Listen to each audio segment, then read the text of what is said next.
acabar con el fuero prianista. La inmunidad procesal penal de los más altos funcionarios del Estado existe para evitar que unos policías los detengan e impidan así el funcionamiento normal de los poderes públicos. Se le llama fuero, el cual se cancela cuando la Cámara de Diputados declara que procede la acción penal y separa al inculpado del cargo. Es el desafuero. Durante años se ha considerado que el fuero es en sí mismo un mecanismo de impunidad. En realidad, esta se ubicó en cuerpos de policía, procuradurías y juzgados, que operaban por lo regular bajo órdenes del gobierno y protegían a los políticos oficialistas. Sin embargo, el desafuero se enderezó hacia la eliminación política de posibles candidatos. El caso más escandaloso fue el de Andrés Manuel López Obrador. En 2005, ordenado por Vicente Fox y apoyado alegremente por el PRI. Otro memorable caso, pero en dirección contraria, fue mandar al archivo el dictamen en contra del tesorero del sindicato petrolero, en el escándalo del Pemex Gate, con los votos solidarios del PRI y el PAN en San Lázaro. Fueros y desafueros se han prestado a innumerables desaseos, maniobras, chantajes y negociaciones ilegítimas.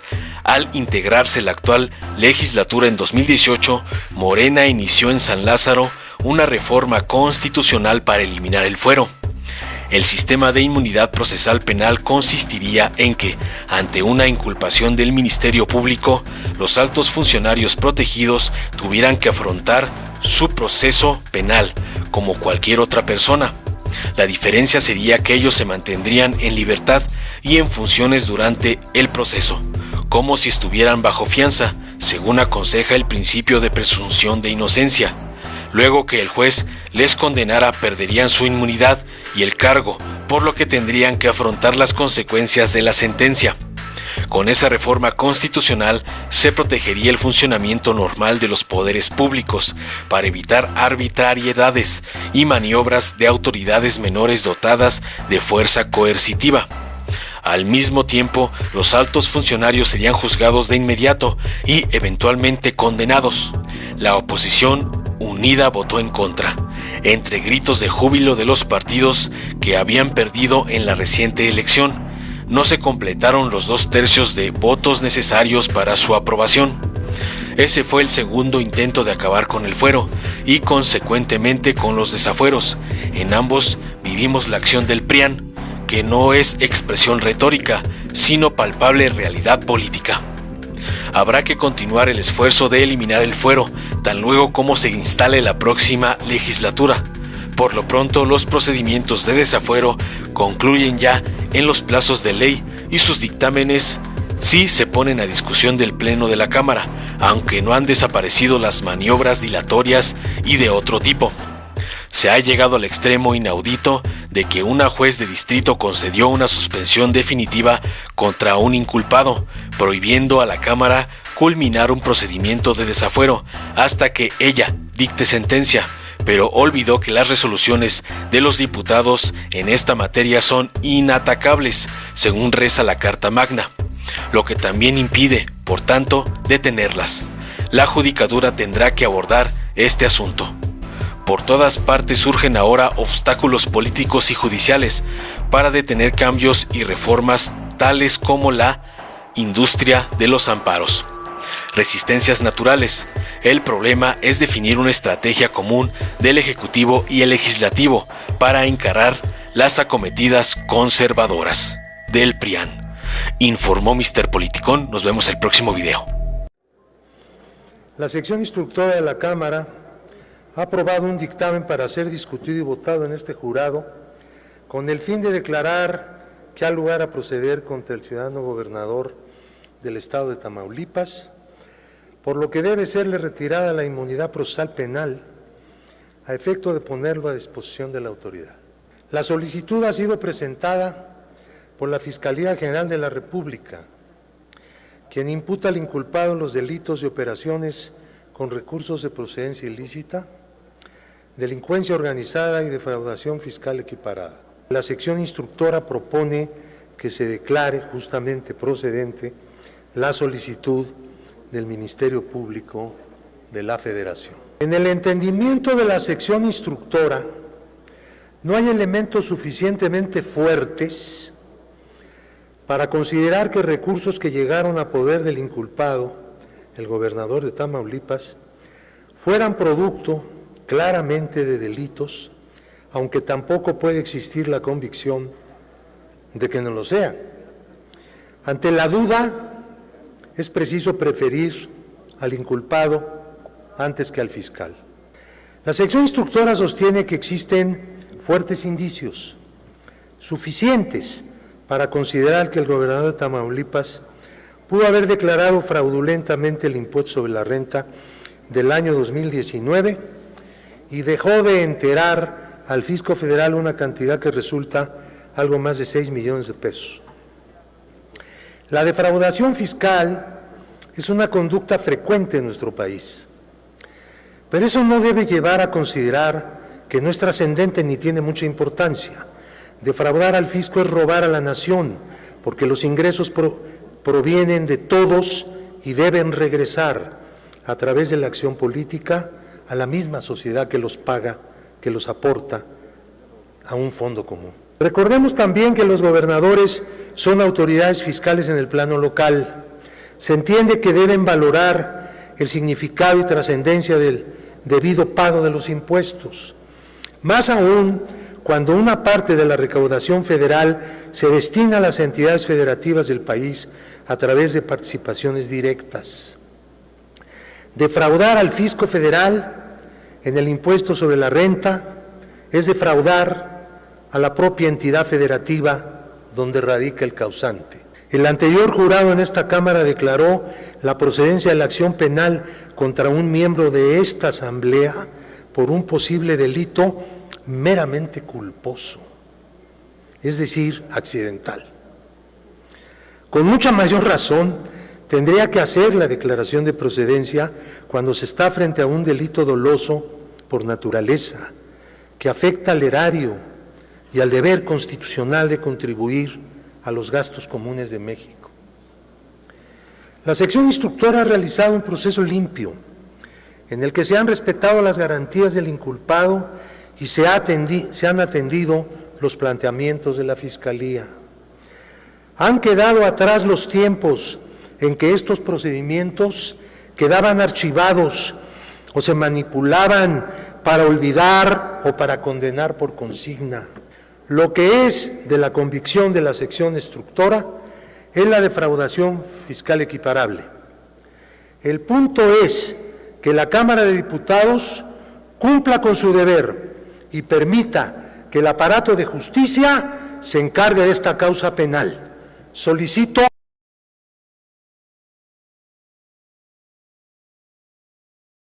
que el actual gobernador de Tamaulipas y sus familiares tienen un patrimonio acumulado de diversos bienes con un valor aproximado de más de 228 millones de pesos. A esto hay que añadirle las numerosas notas periodísticas, el escándalo en que se ha señalado a Aloy acusado como operador de distintos cárteles del narcotráfico. Ay, nanita, y un personaje de estos es gobernador. Ya basta, compañeras y compañeros, déjense de defender a este presunto infractor de la ley. Nosotros nunca hemos formado parte y no vamos a formar parte de la mafia del poder, de los grupos abusivos que se enriquecieron a costa del pueblo mexicano.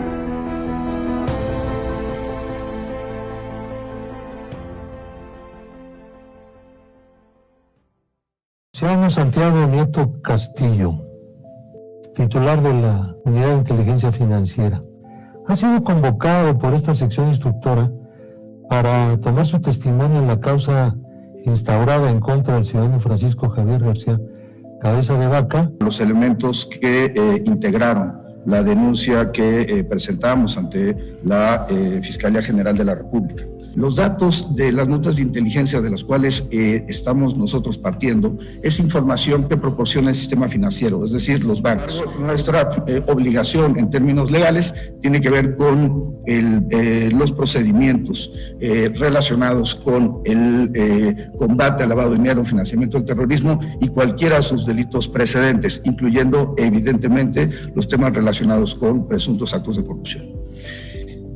Parte de la denuncia tiene que ver con la adquisición y venta de un departamento en Bosques de Santa Fe, propiedad del señor Francisco N., vendido por 42 millones de pesos. También un rancho en Soto de la Marina, Tamaulipas, valorado en 63.4 millones de pesos, escriturado a favor de una empresa de naturaleza familiar.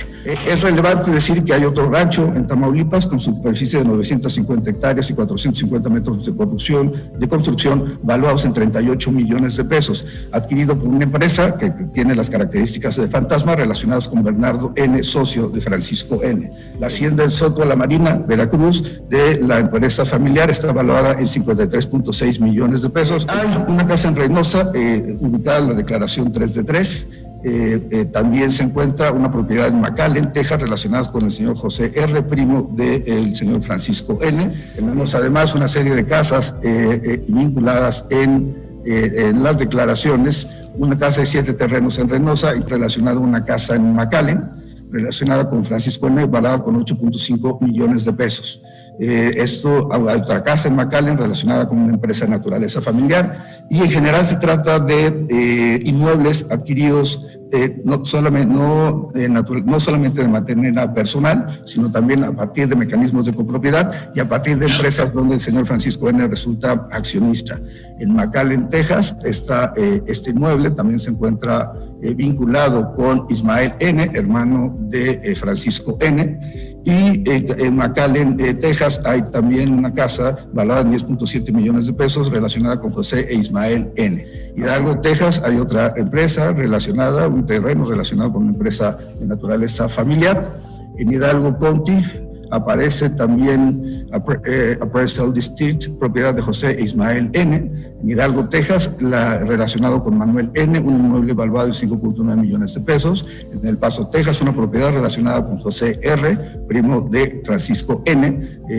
Y también hay inmuebles localizados en Edimburgo, Texas, en Padre Island, Isla del Padre, Texas, relacionado con José G., en Padre Island, propiedad de Baltasar N., uno de los socios y personas vinculadas con el señor Francisco N. También es importante señalar que LexisNexis, en fecha de consulta en el año 2021, nos arroja la propiedad de este centro comercial, y pues en general lo que tenemos es una disparidad entre los inmuebles pertenecientes a la familia y el ingreso que como servidor público pudo haber formulado durante los años de servicio público Francisco N.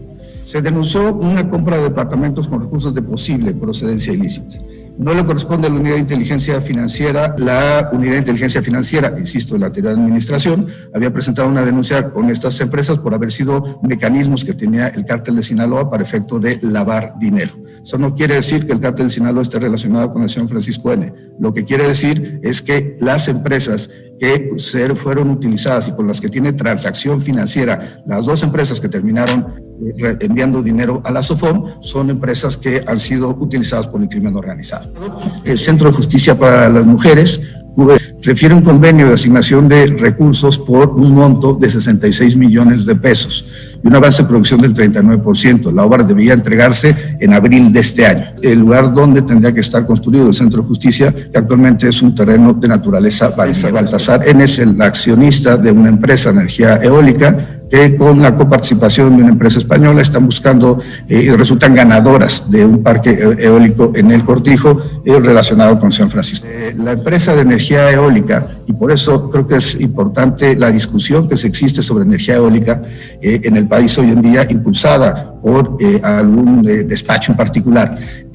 Tiene que ver con este tema, tiene que ver con un acto en donde no se está buscando energías limpias, lo que se está buscando es cómo generar mejores esquemas de negocio para un grupo político en particular. En este tema, quiero recordar nuevamente que la empresa española se encuentra acusada de realizar esquemas de corrupción en América Latina mediante sus filiales y que una de sus filiales en Bolivia fue vetada por el Banco Mundial por un esquema de corrupción. Insisto en la relación que tienen con el esquema de Odebrecht.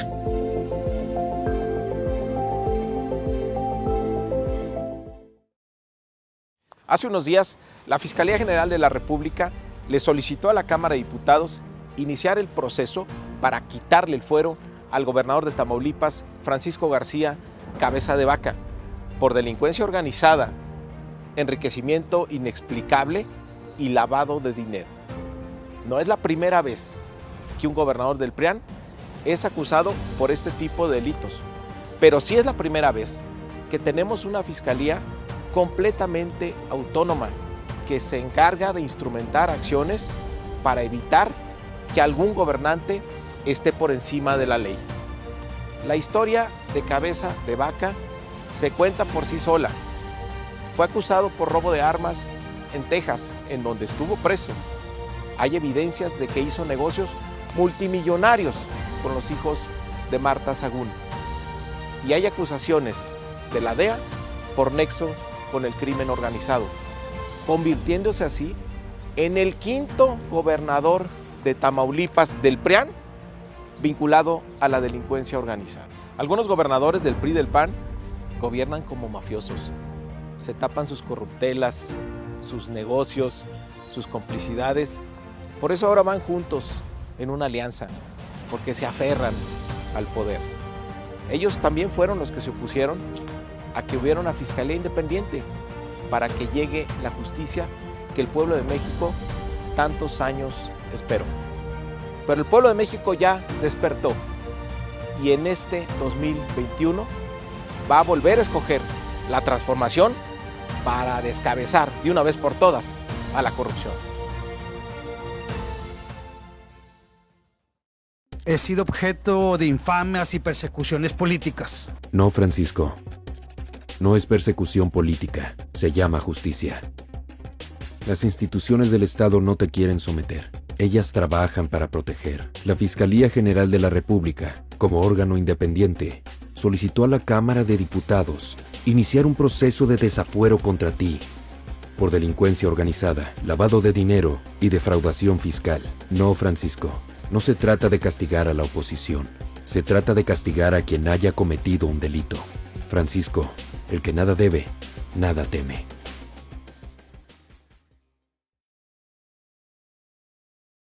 Durante décadas, México sufrió una grave enfermedad, un tumor maligno llamado PRIAN, que saqueaba al país. Se alternaba el poder y fingían competir entre ellos. Hoy finalmente se quitan la máscara y se unen en una perversa alianza electoral. A ellos los une la corrupción, la ambición y el miedo de seguir perdiendo el poder. No permitas que se salgan con la suya. Extirpemos el tumor de México. Morena. Si te gustó, dale like, compártelo, suscríbete y activa la campanita para recibir las notificaciones de nuestro canal.